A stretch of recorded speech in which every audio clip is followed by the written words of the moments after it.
Hi అండి. ఎలా ఉన్నారు? బాగున్నారా? ఈరోజు మీకోసం నేను ఇంకో కొత్త టాపిక్ గురించయితే చెప్తాను. అదేంటంటే ప్రపంచవ్యాప్తంగా అందరికీ ఉన్న చిన్న ప్రాబ్లమ్. అదే కళ్ళు మంటలు. ఈ కళ్ళు మంటలు ఈ మధ్య అందరికీ ఒక చిన్న ప్రాబ్లమ్‌లా తయారయ్యి నిద్ర లేకుండా చేస్తున్నాయి. ఈ కళ్ళు మంటలు ఎందుకొస్తాయి ఏంటనేది నేను కొంచెం డీప్‌గా అయితే తెలుసుకున్నాను. అందరికీ కాదండి, నాకు గూడా ఉన్నాయి ఈ కళ్ళు మంటలు. అందుకే కొంచెం ఎక్కువగా తెలుసుకున్నాను. ఆహ్, డాక్టర్స్‌ని నాకు తెలిసిన డాక్టర్స్‌ని కనుక్కుంటే వాళ్ళు కొన్ని టిప్స్ అయితే చెప్పారు.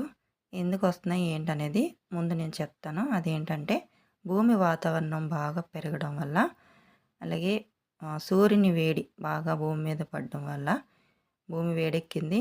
దానివల్ల మన స్కిన్ తట్టుకుంటది. మన శరీరం తట్టుకుంటది గానీ కళ్ళైతే తట్టుకోలేవు. ఇంకోటేంటంటే మన ఈ సెన్సిటివ్ ఐస్. ఈ సెన్సిటివ్ ఐస్ వాళ్ళు ఎండలోకెళ్ళినప్పుడు వాళ్ళు డైరెక్ట్‌గా సన్‌లైట్‌ని చూసినప్పుడు కళ్ళంట నీళ్లు గారిపోతాయి. చూడలేరు. నాన్ వెజ్ ఐటెమ్స్ ఎక్కువ తిన్నప్పుడు కూడా కళ్ళు మంటలైతే వస్తాయంట. వాటర్ ఎక్కువ తాగుతున్నామా లేదా? వాటర్ శరీరానికి సరిపడగా ఉందా లేదా అనేసి ఒకసారి చెక్ చేసుకోమని చెప్పారు.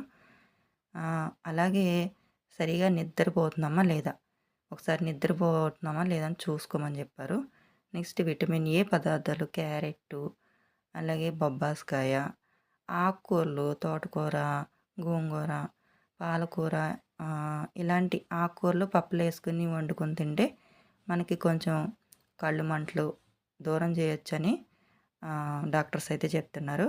అలాగే వంశపారంపర్యంగా వచ్చే కొన్ని జబ్బుల వల్ల కూడా, అంటే చూపు మందగించడం వల్ల కూడా కళ్ళు మంటలొస్తాయి. ఇలాంటి వాళ్ళు డాక్టర్‌ని సంప్రదించి కళ్ళజోడు వేయించుకోవాలి. ఆహ్, ఇంకొక విషయం ఏంటంటే ఈ సెన్సిటివ్ ఐస్ వాళ్ళు ఖచ్చితంగా సన్‌లైట్ ఎళ్ళినప్పుడు కళ్ళజోడు అనేది ప్రిఫర్ చేసుకోవాలి.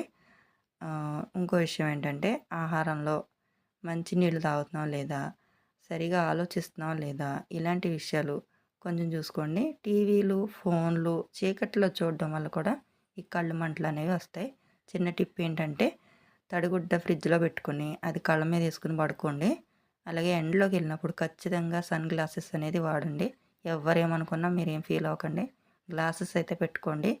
ఈ టిప్స్ ఫాలో అవ్వడం వల్ల కొంచెం మనకి ఉపశమనం అయితే కలుగుతది. సో, జాగ్రత్త. బాయ్.